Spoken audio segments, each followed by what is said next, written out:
To have the generations mixed in one place is a real treat for us. And to recognize the future, we'll call upon the student president, Mr. Ron Whitebrecht, to welcome you.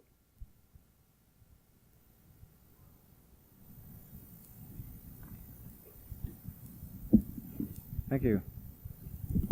I'd like to welcome one and all to the Augsburg 1970 Spirit of the 70s Homecoming. I hope so far that the program has been an enjoyable one for all of us, distinguished alumni, returning alumni, and of course our students. So far everything has gone quite well. About the only thing that never goes our way, I imagine, is the weather. In spite of the weather, tomorrow there will be a football game. It will be against University of Minnesota Duluth Bulldogs. We will win the game, and we will return victorious and continue celebrating tomorrow night. So welcome once again to the Spirit of the 70s Homecoming. I imagine we're all wondering what the Spirit of the 70s is. And I don't think we're exactly trying to define the spirit of the 70s. And I hope we leave here with some refreshing idea as to what the 70s might bring. As of yet, we don't know ourselves. But I'm glad we're all together and we're all looking at the 70s and looking ahead to the future of Augsburg College. Thank you very much.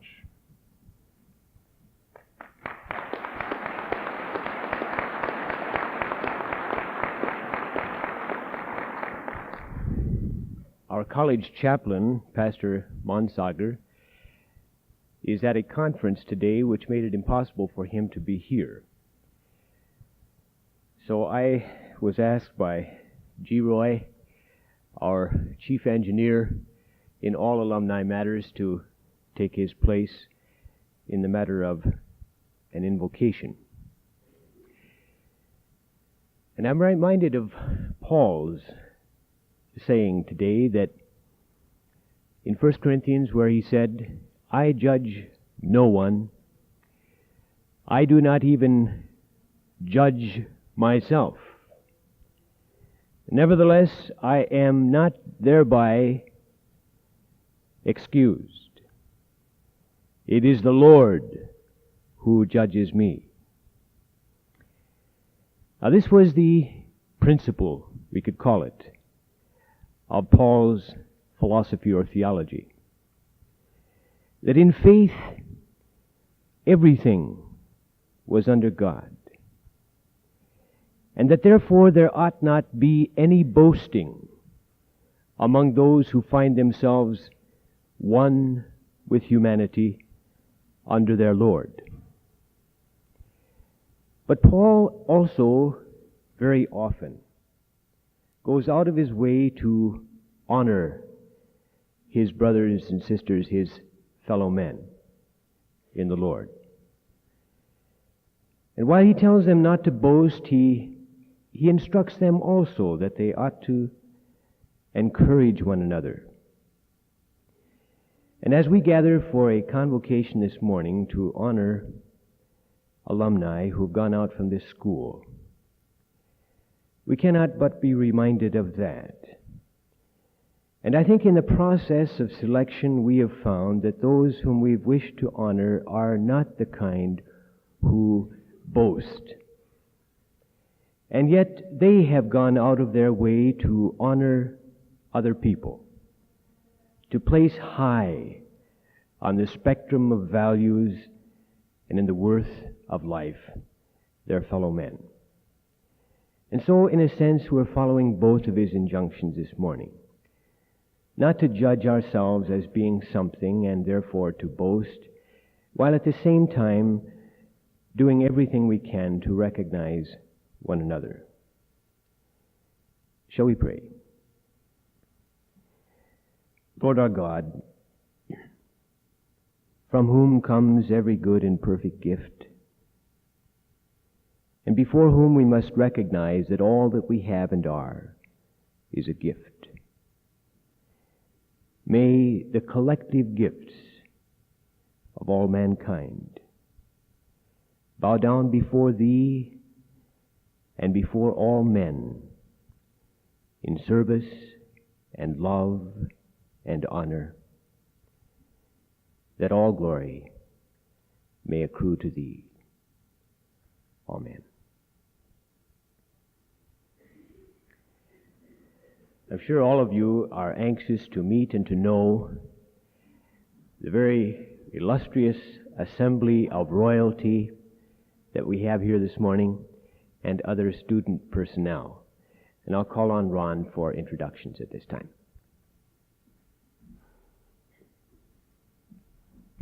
Thank you. First of all, and I think foremost on our agenda, we should meet the newly crowned homecoming royalty for 1970. We have with us this morning the new Queen Sue Gibbons.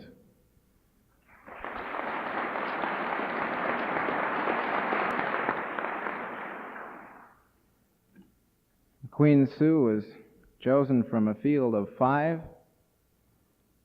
and what a 5 they were. The other candidates from whom she was chosen are Christy Larson, who is also one of our homecoming co-chairmen, Miss Paula Jones, Miss Ruth Holmes, and Miss Kay Hendrickson.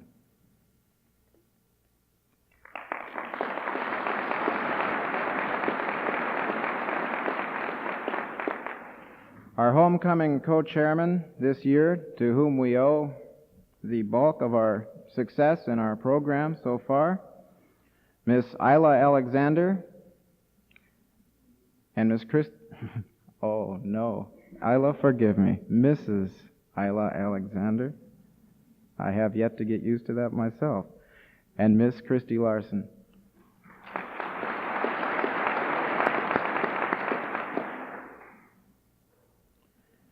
And now moving on to the events for tomorrow, the big event, of course, being the Augsburg football game. I'd like to introduce some of the athletic personnel who will be participating in our victory. Our football captains, tri-captains, Corky Hall, Bruce Nelson, and Bruce Westman. Would you please rise?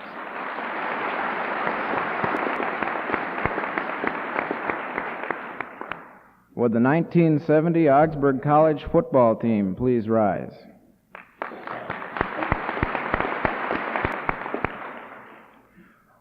Would the 1970 coach Ed Sagested and his staff please rise?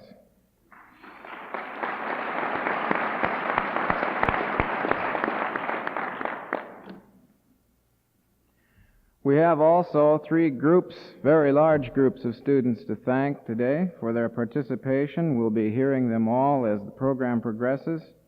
The Augsburg College Band, the Augsburg Choir, and our Choral Club. I would also like to congratulate a group of stalwart gentlemen who won an award last night. I think it was well deserved. Perhaps one of the most spirited houses on this campus, the gentleman from Kappa.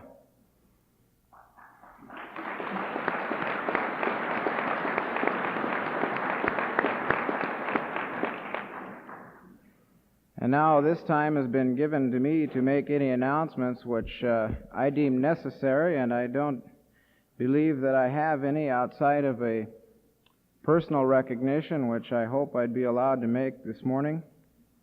We have with us our group of distinguished alumni, and among them a person whom I've come to know in the English department in my years here at Augsburg College, to whom I believe many of us owe a large and sincere debt for the knowledge and for the wisdom we've acquired through this person. I'd like to acknowledge and sincerely thank, as I graduate from Augsburg College, a person who will be leaving us from the instructional field this year, Miss Ann Peterson.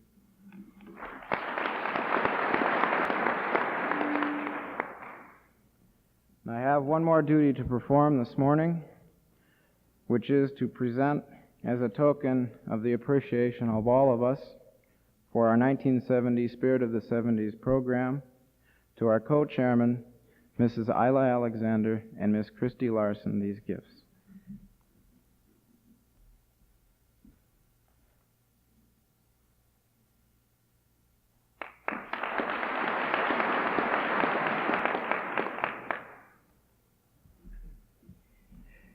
For the remainder of the program, we will follow the order on the program print sheet that you've been given. We're highly honored to have the choral and musical assemblies of Augsburg with us. We're also very happy that our president got back from Texas and is still our president, not that of the ALC. And so we can gather in a relaxed and waiting mood for good things.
Dr. Bakken, we appreciate your willingness to take time on behalf of the Board of Directors of the Alumni Association at Augsburg College to preside today. Ron Whitebrecht, our student body president, illustrious royalty, students, distinguished alumni, and friends, I'm glad to be back from Texas. I think with all of these alumni here, I should tell the one Texas story that I heard because it's about a will. It seems the Texan left his will, or wrote his will, and in it, when it was read, it said, "To my son, I leave $3 million, and he's just lucky I didn't disinherit him altogether." Remember us in your will.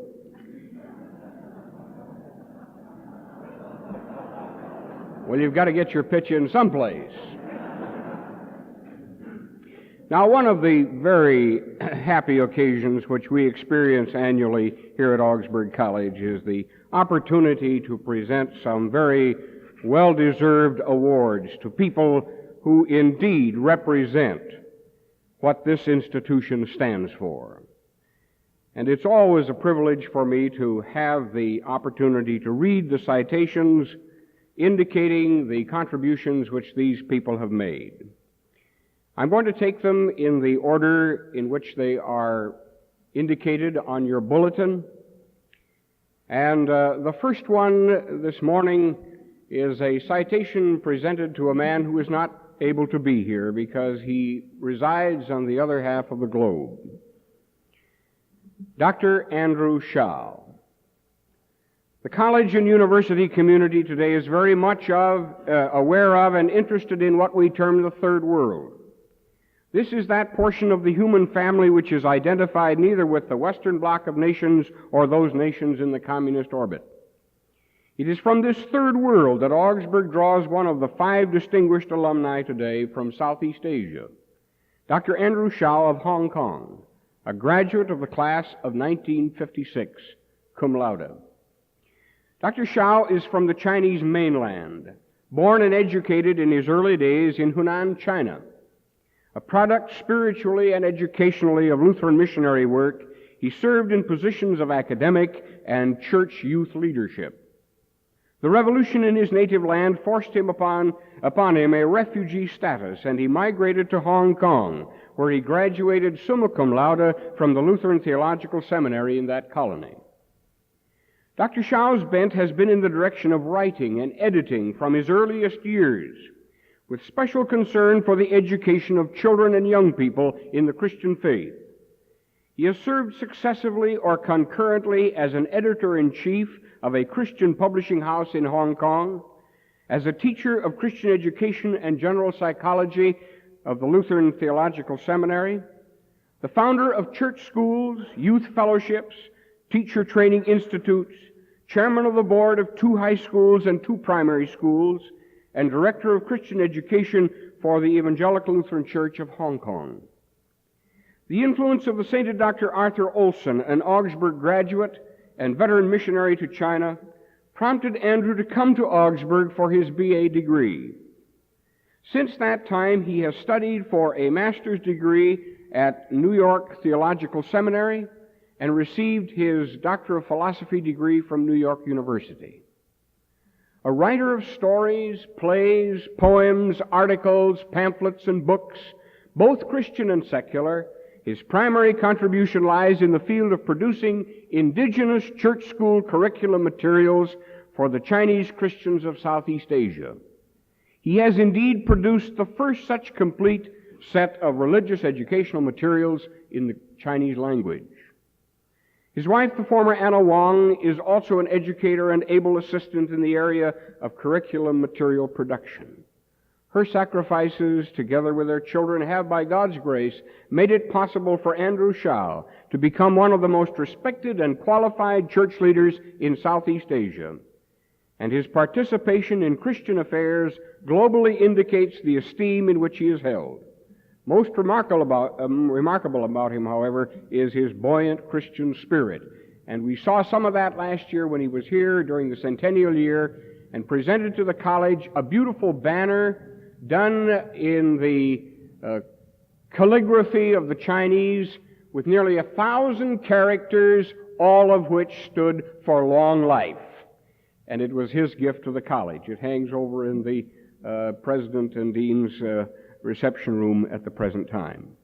Dr. Andrew Shaw is the first, and may he not be the last, graduate of Augsburg from a non-white, non-Western culture to receive this distinguished alumnus citation.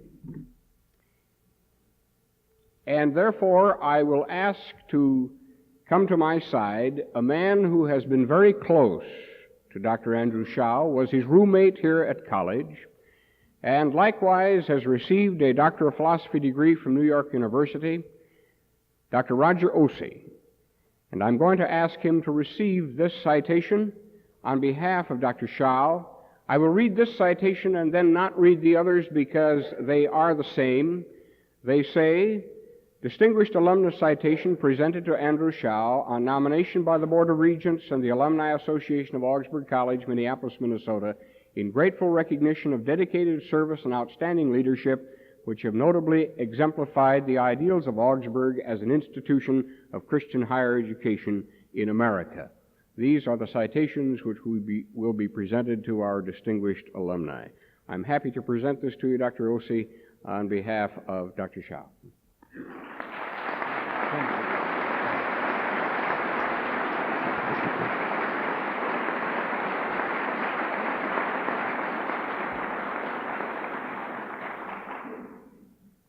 Now I'm going to ask Professor Ann Peterson if she will step forward.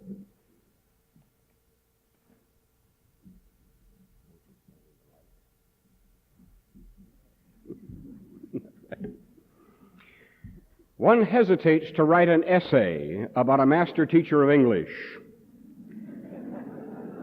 and of English literature, especially if that person has been constantly improving her craft for nearly 4 decades.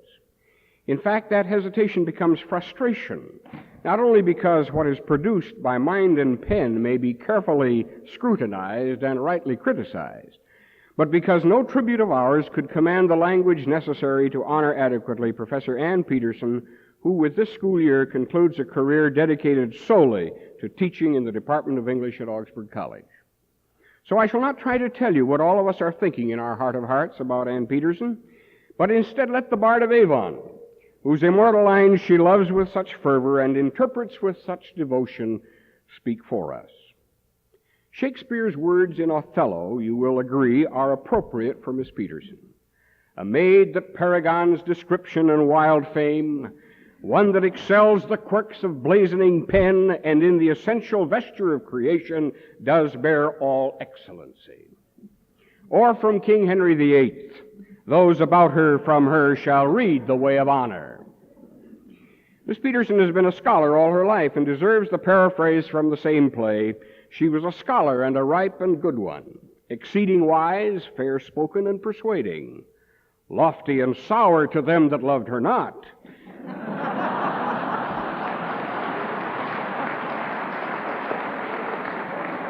but to those who sought her sweet as summer.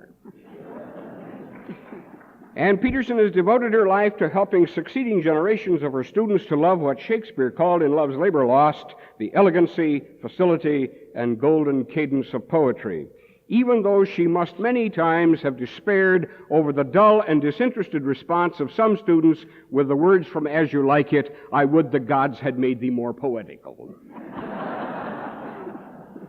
Her students know her as an exacting teacher, a taskmaster unafraid to call forth the highest effort or point out the smallest mistake. She would agree with Othello, "For I am nothing if not critical."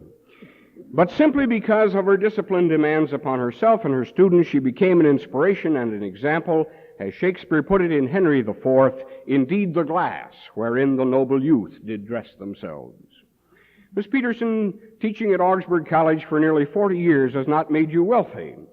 But I can hear you say with one of Shakespeare's players, "You shall perceive how you mistake my fortunes. I am wealthy in my friends." And indeed you are, because you have had one overarching purpose in your life at Augsburg from the day you graduated in 1932 to this hour, a purpose reflected in the words from the play Henry VIII, "When I am forgotten, as I shall be, and sleep in dull cold marble, say, I taught thee." And we shall not wait for that day, and we will not forget you, but pay our tribute now in these simple but grateful words, "She taught me." Peterson?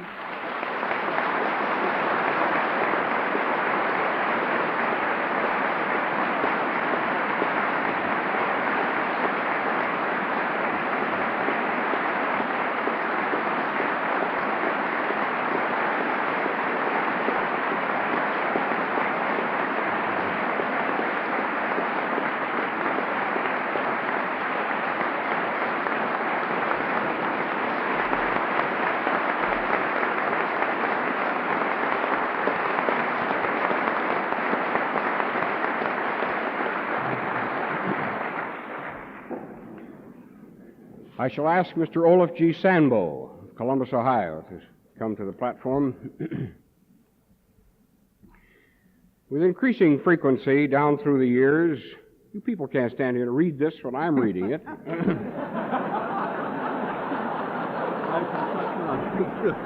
trying to look at this.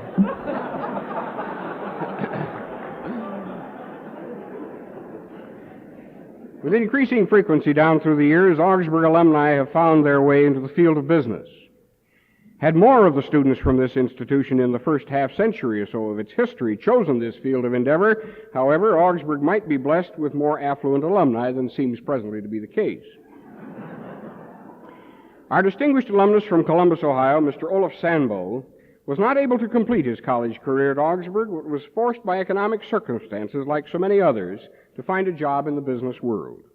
Whether by chance or by a conscious decision, Mr. Sandbo will have to explain that. He went into the grocery business, and by the dint of hard work and solid Scandinavian sagacity, became a successful merchandiser in the Kroger Company, a nationwide food concern. In 1950, he left Kroger and established the O.G. Sandbo Company, a food and specialty brokerage business. The concern he now heads as chairman of the board, sharing leadership responsibility with his son and son-in-law. Mr. Sandbo has also expanded his business interests into the areas of real estate and automobile leasing. It's strange what these grocermen will get into. It is not solely for the success story in business, however, that this distinguished alumnus citation is tendered today to Mr. Sandbo, but for the more important reasons that he has played such an active and contributive part in his community of Columbus and in his church.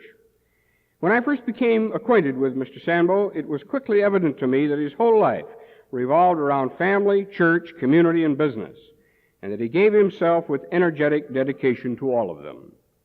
The Community Chest, the Red Cross, the Boy Scouts, the Big Brothers Association, and other civic and humanitarian organizations have called on him for leadership. One other responsibility he carries with sincere interest, that of director of the Boys' Own Youth Shelter Incorporated, a program and facility for homeless boys from the ghetto areas of Columbus. His church, First Community of Columbus, and this is a correction of the information in your bulletin, one of the largest and most influential congregations in this country, has at some time or other placed him at the head of every one of its governing and policy-making groups, and called for his leadership in such church-sponsored endeavors as a large retirement center, a camp, and the congregation's own foundation. He has found time to serve on Dr. Norman Vincent Peale's American Foundation Board of Governors and the Augsburg Board of Advisors. Because Olaf Sandbo represents the Augsburg tradition for service as a successful businessman whose talents and treasures have been directed toward the betterment of his community and of mankind, this citation is herewith presented to Mr. Olaf Sandbo. Mr. Sandbo, happy to be with you.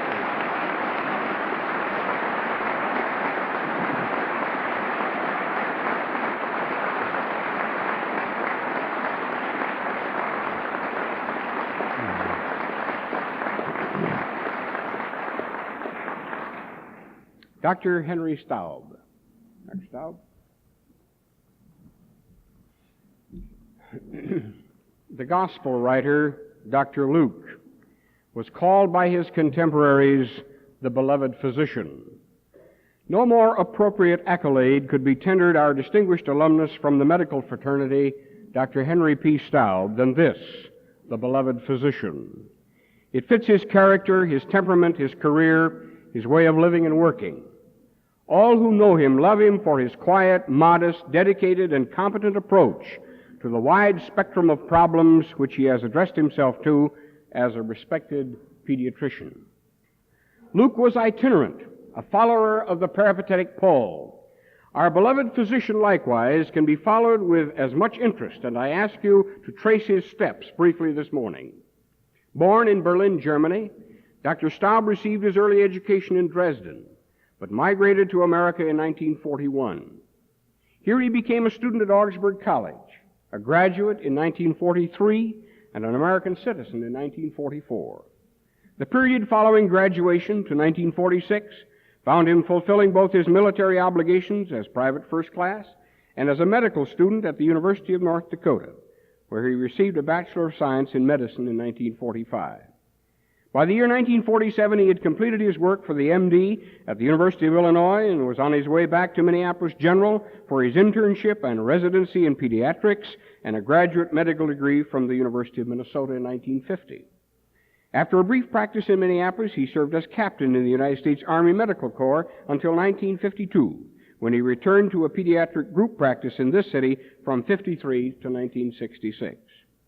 Now watch him move easily and efficiently between the practice of pediatrics, an assistant professorship in pediatrics at the University of Minnesota, the acting directorship of the Pilot City Health Center, where his contributions to the solution of medical problems in the core city won praise from many quarters, the appointment as senior associate pediatrician at the Hennepin County General Hospital, the consultant's role from Washington, D.C. to the Red Lake Indian Reservation, appointments to the staffs of 9 area hospitals, membership in numerous professional organizations, as well as authorship of an impressive list of papers and publications as an authority in his chosen field.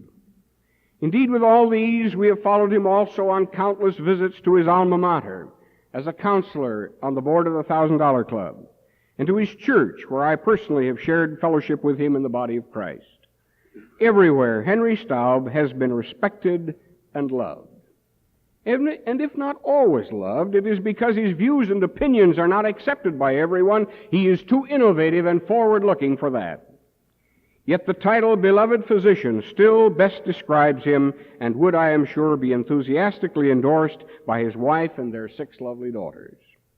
Recently, Henry Staub has been on the move again, having gone east to Buffalo, New York, where he is an associate professor of pediatrics at the State University of New York in Buffalo and director of pediatrics at the E.J. Meyer Memorial Hospital. During the past several years, more and more Augsburg graduates have gone into the field of medicine. And if these healers of men can approximate the example of Dr. Henry Staub, they too will be as beloved as this distinguished alumnus. I'm happy to present this citation to Dr. Henry Staub.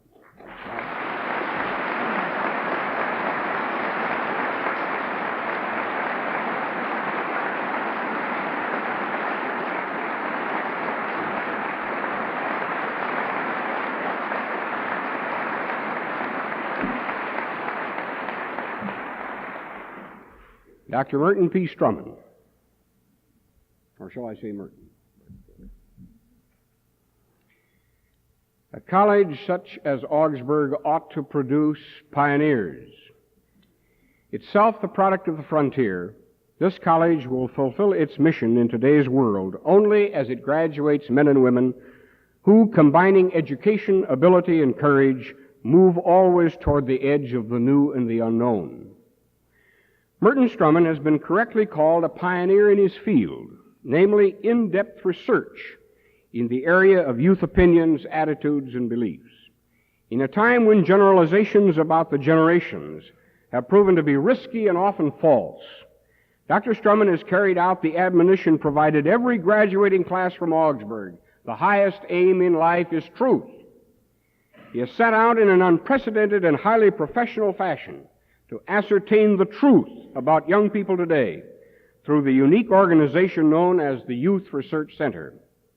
As the founder and director of this research corporation, he has personally amassed resources, both human and financial, to mount research projects which are known and recognized throughout the nation and definitive today for understanding our youth. Currently, he is engaged in exploring the possibilities for more positive relationships between clergy and youth, as well as a project to discover how best to teach young people to reach out in helpfulness to their peers. Dr. Strumman's career to this present pioneering period is most illuminating, for it shows the variety of facets which combine uniquely to qualify him for what he is doing. In college, academics, music, athletics, and religious leadership marked him early as a person of broad interests.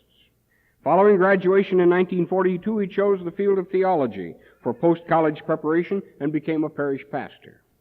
Then for nearly a decade, he put his talents and energies to the double task of serving as college pastor at Augsburg and directing the National Youth Organization of the former Lutheran Free Church. He left these responsibilities to further his education and added to his BA and BTH and MA a PhD from the University of Minnesota in 1960 in the field of educational psychology. With this experience and training, he launched into scholarly research and writing focused in his nationally known and recognized Youth Research Center. His books, which have established him as an authority in his field, are Profiles of Church Youth, 1963, and Research on Religious Development, a Comprehensive Handbook, 1970. Other writings, lectureships, and awards attest to his unique ability. But pioneers are known more for what they are in themselves than for what they have done. And Merton Strumman is a deeply dedicated Christian man, a loving husband, and a great father to 5 boys, friend and confidant of youth everywhere, a man worthy indeed to be named a distinguished alumnus of Augsburg College. I'm happy to present this to my good friend Mert.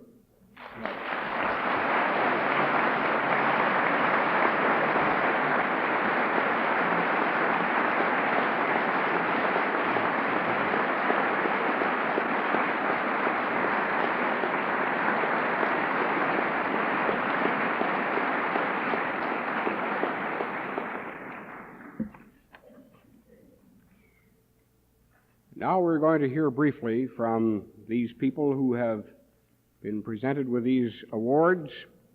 And since Dr. Schau is not here, I'm going to take the privilege of reading a paragraph from his letter to me. I am fully aware that I do not deserve this honor and that my career in the field of Christian education falls far short of what you said in your letter reflects favorably upon Augsburg, or typifies the kind of service to society which education at Augsburg College is intended to produce. But I am always proud of Augsburg, and I never forget to give credit to it for whatever contributions I may make to my people and my church. Not once have I introduced myself apologetically as a graduate from a small college that you may never have heard about, but always presented myself proudly as an alumnus of an outstanding Christian institution, Augsburg College. Very happy to receive this letter from Dr. Schau, and the citation will be delivered to him by one of our faithful missionaries. Now we will call upon Ms. Peterson, and then Mr. Sambo, then Dr. Staub, and then Dr. Strumman for their brief responses to these presentations. Ms. Peterson.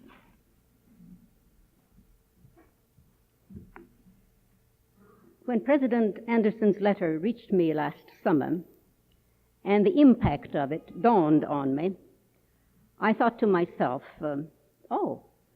Augsburg's with it, the liberation movement. And I could just see a whole group of us up here with midi and mini skirts. Well, you see how wrong I was. Now, these last days, I've been trying to think in the spirit of the 70s, and I was quite sure that I would at least have been given the privilege of having the final word up here today. Again, you see, I'm wrong. But having attended these convocations since their inauguration, just with one exception, I think I'm not wrong when I say that by this time, some of you out there have counted the number of speakers, and you have sort of said to yourself or to the person beside you, why must everybody up there make a speech? Well, I know how you feel. The time's going and bells are ringing and classes are in session, and here you sit, a kind of a captive audience. But I can't really tell you why everybody up here must make a speech, but I can tell you it makes a little more sense from up here than it does from down there.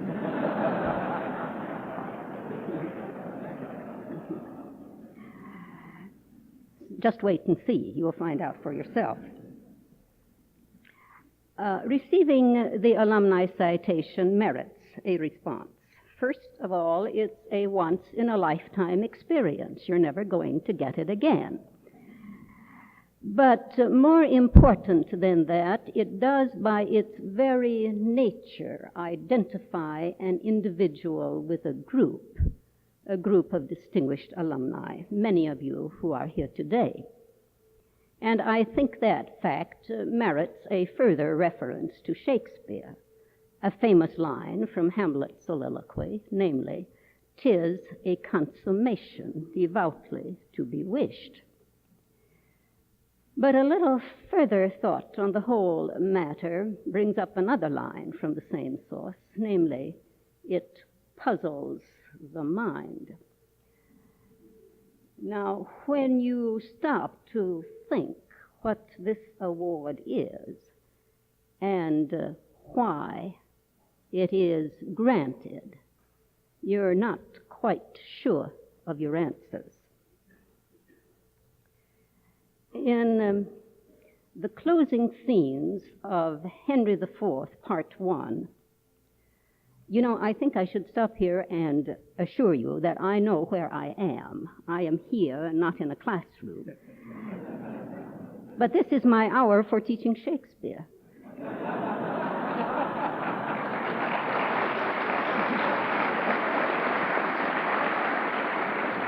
And I have never had so large a class before. Well, in the closing scenes of Henry IV, Falstaff in all his bulk comes on the stage, and the battles are raging all around him.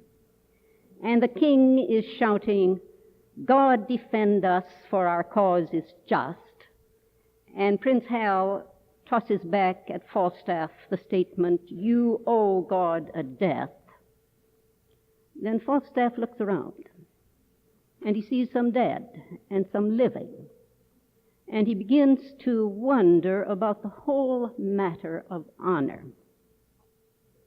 And he comes to the conclusion that honor is a good thing as long as it pricks us on. But it's pretty useless if it pricks us off. So he decides he's going to get away from danger and find a safe place to be, because after all, honor can live only with the living. It's meaningless to the dead. This award is, of course, an honors award.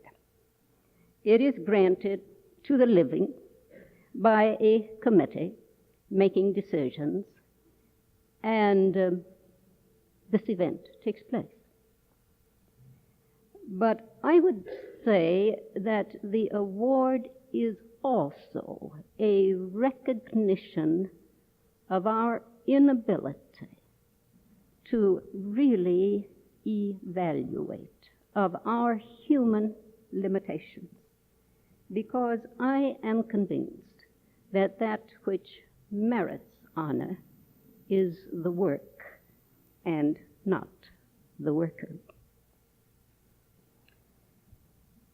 I don't know how it is in other professions, but I do have some feeling about how it is in my own, the teaching profession. And I have come to the conclusion that somehow, in a way I cannot understand and certainly cannot adequately explain, the work is a thing almost entirely apart from the worker, a creation of some kind on which I have no hold. For the work of a teacher is not done in isolation. It is done only in the presence of students. Students who year after year have responded or endured, who have come generation after generation. I've heard again and again, "My mother was in your class, my father was in your class." And so they have come, and they have created, as it were, a work which is to be judged sometime, someplace. So if I could perform some magic and extend this small award, which carries my name, into a long scroll, and then wave a wand and have hundreds of names of students appear under the title of the Distinguished Award, I would be happier about it than I am now.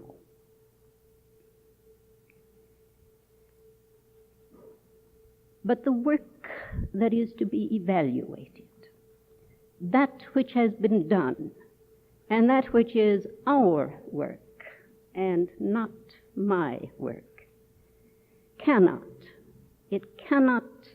be evaluated or rewarded at this time, or in this place, or by this method.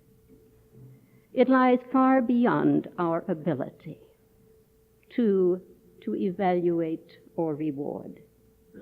And there is nothing we can do about the whole thing except to bring it into the infinite spaces and knowledge of God, and to repeat with the psalmist, establish thou the work of our hands, yea, the work of our hand, establish thou it. Thank you.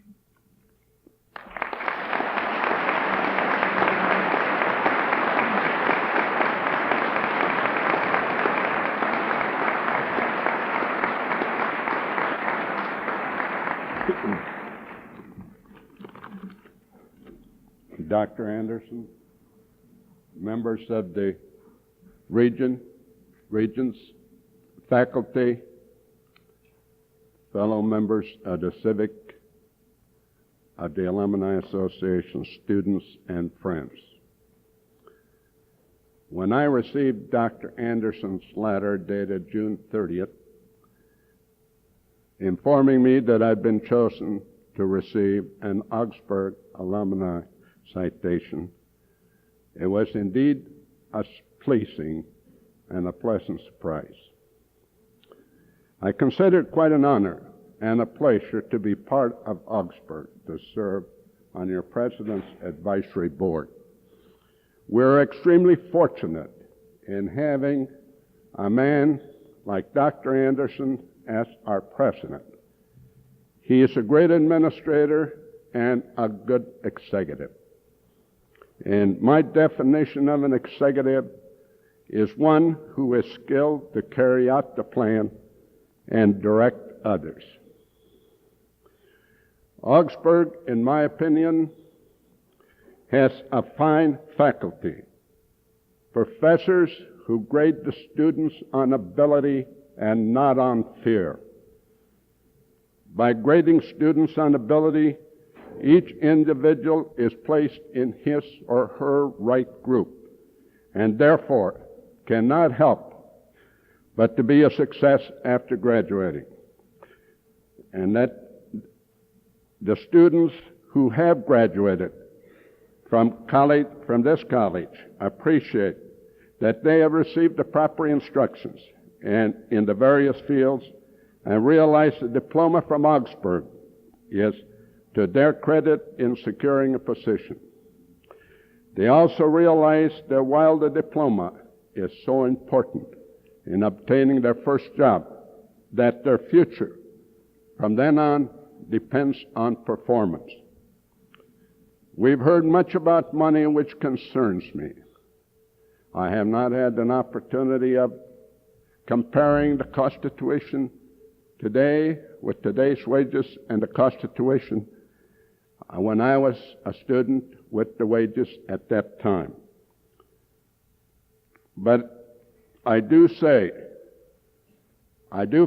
that every young man and woman who sincerely wants an education can get it today. Because today the government will provide loans to those who have confidence in their ability to be able to repay it within 20 years. And may I say to you, it's my personal feeling that any young person who doesn't have confidence that he can repay an educational loan in 20 years, I question whether he or she should go to college. I personally have been an advocate of all state universities expanding their education program to technical and offer technical courses. And when all state universities start offering technical courses, I will agree with the saying that all youths of America should have a college education. I think there's one thing in this country that can relax people more than anything else, and that's courtesy with a smile. And I would like to close this by reading "The Work of a Smile in a Busy, Busy World." A smile costs nothing, but gives much. It enriches those who receive it, without impoverishing those who give it. It takes but a moment, but the memory of it lasts forever. None is so wealthy that he cannot get along without it, and none is so poor that he can be made rich with it. A smile creates happiness in the home, fosters goodwill in business, and is the trademark of friendship. It brings rest to the weary, hope to the discouraged, and help to the sorrowing. A smile is nature's best cure for trouble. It cannot be bought, begged, borrowed, or stolen, for a smile is of no value until it's given away. When you meet a person who has no smile, give him one of yours. No one needs to smile so much as he who has none left to give. May I say to the students, give them one quotation that I've had all my life. The road to success is always under construction. Thank you.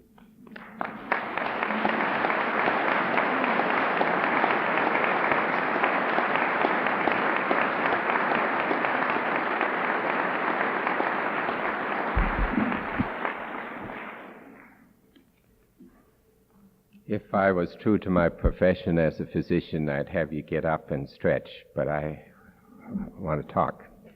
Dr. Anderson, distinguished guests, faculty, students, and friends,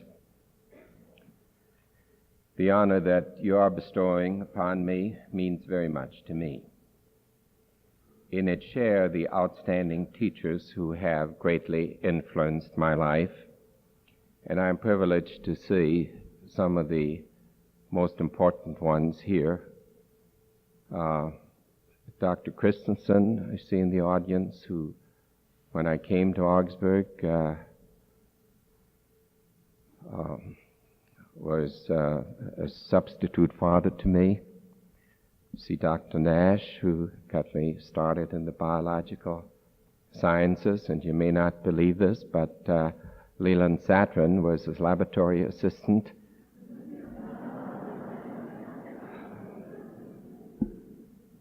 It may also be worthwhile to point out to you that Miss Peterson was a very petite, attractive, and superb teacher of English when I was here.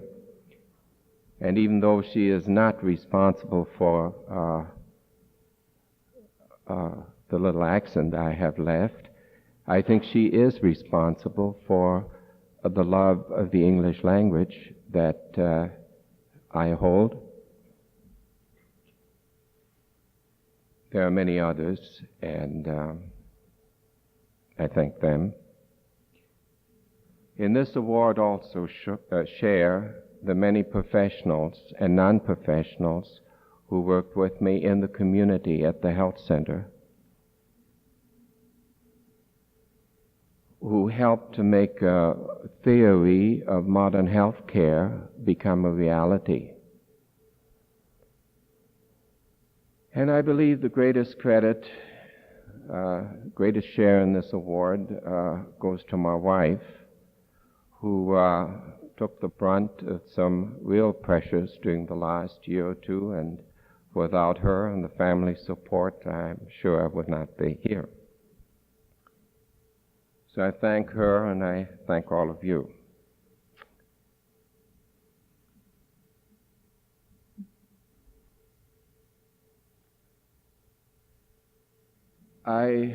The thought I'd like to share with you is something which has kind of haunted me each time I've come back to the campus. And it is the feeling that the new generation has its parallel in your great-grandparents, very much more. And I can't really come here without thinking of this particular generation. And I think that thinking about them, and it's way back and it doesn't make me feel quite as old, will have some pertinence to this convocation.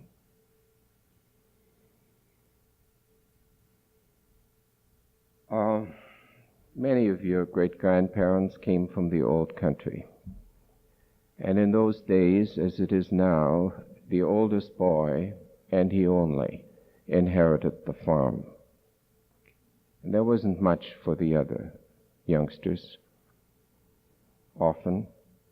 And for the girls, unless they were able to latch on to one of these moneyed young men, they'd become useful spinsters who had a lot of work and chores to do.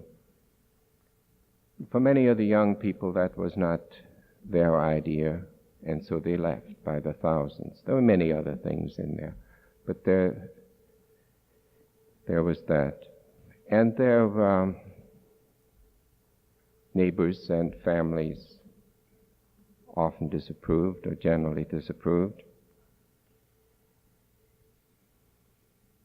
So they had their problems with population and poverty. And you know about the pollution. It was water pollution in those days. If you've ever walked through the graveyards and seen the stones for the small children, typhoid, diarrhea, summer complaints for the young mothers. And a little bit before that time, there were the student riots in the 40s, and the children of that generation simply weren't too eager to serve in the armies of the Prussian king or the German Kaiser or the Russian Tsar. And they left by the thousands.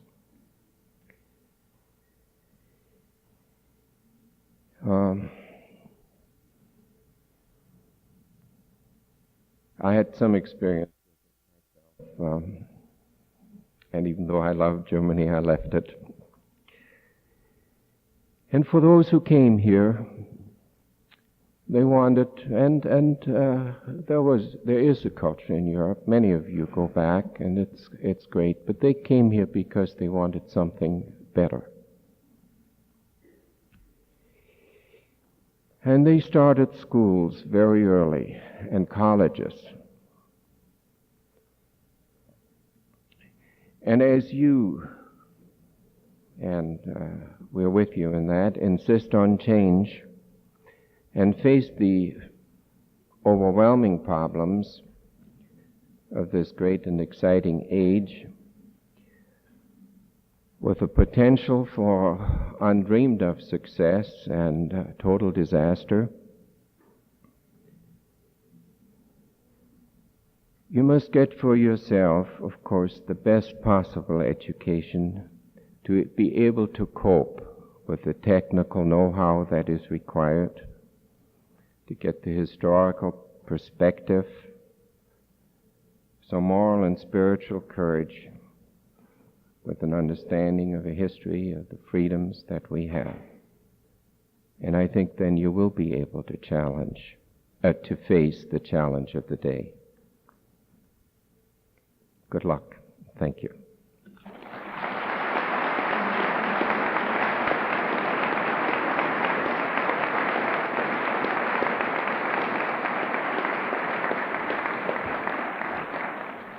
Dr. Anderson, honored guests, faculty, and friends. I'm grateful for the award and pleased to be identified with my college in this way. The mood and, in a sense, the significance of this moment for me was captured, I think, in an unguarded moment by Jack Benny when he's been given an award for his humanitarian efforts. He said, and I suppose with a wry smile, I don't deserve this award, but then I have arthritis too, and I don't deserve that either.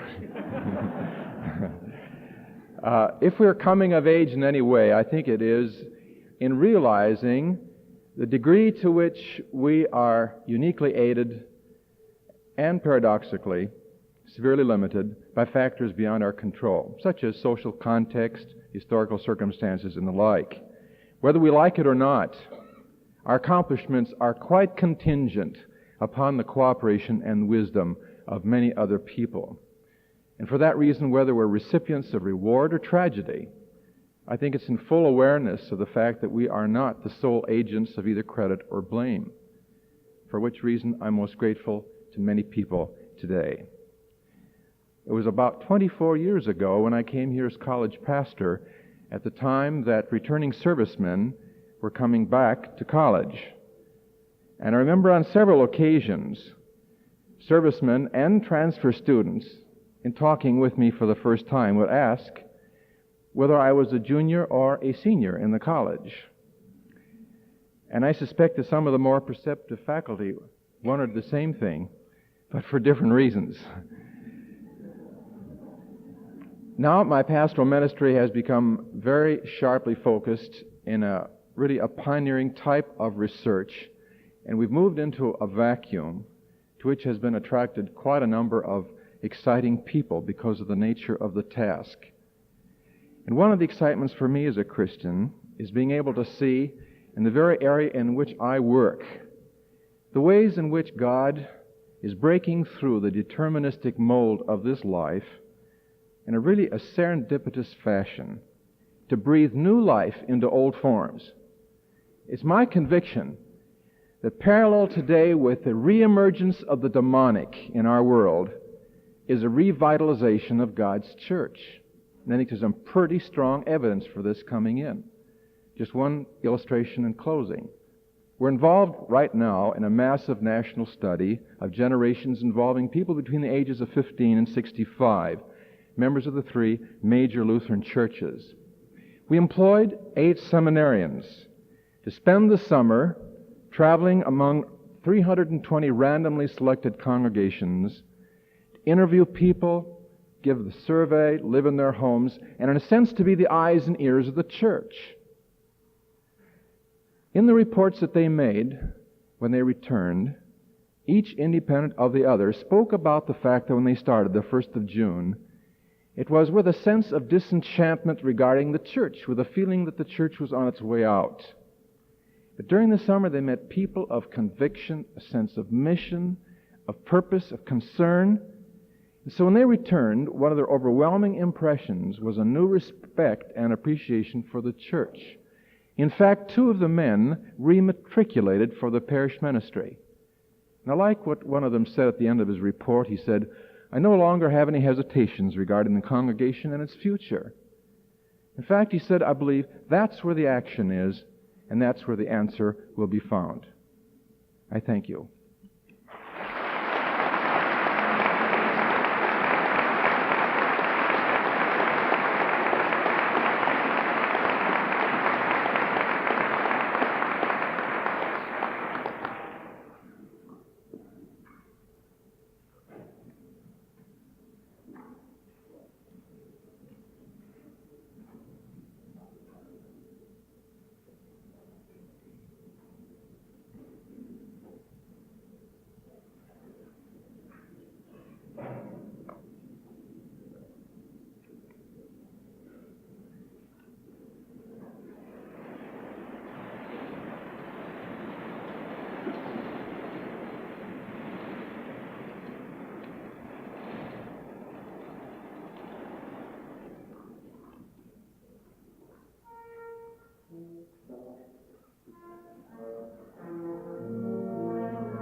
While we're getting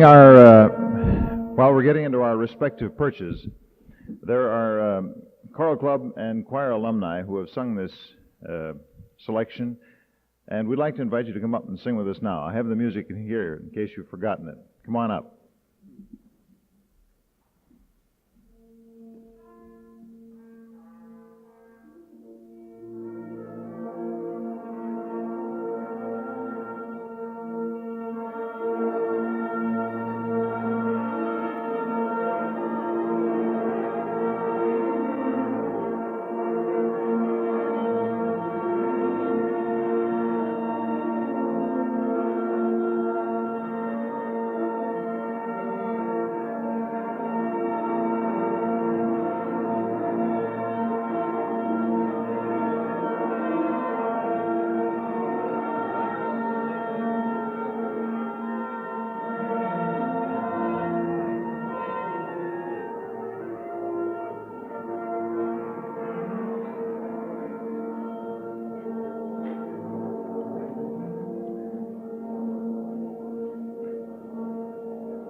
And now, with thanksgiving for all those who have gone before, for all those who are in the present, and for those who shall open the way to the future. Grace to you and peace from God our Father, and from those who share the Spirit of our Lord Jesus Christ. Amen.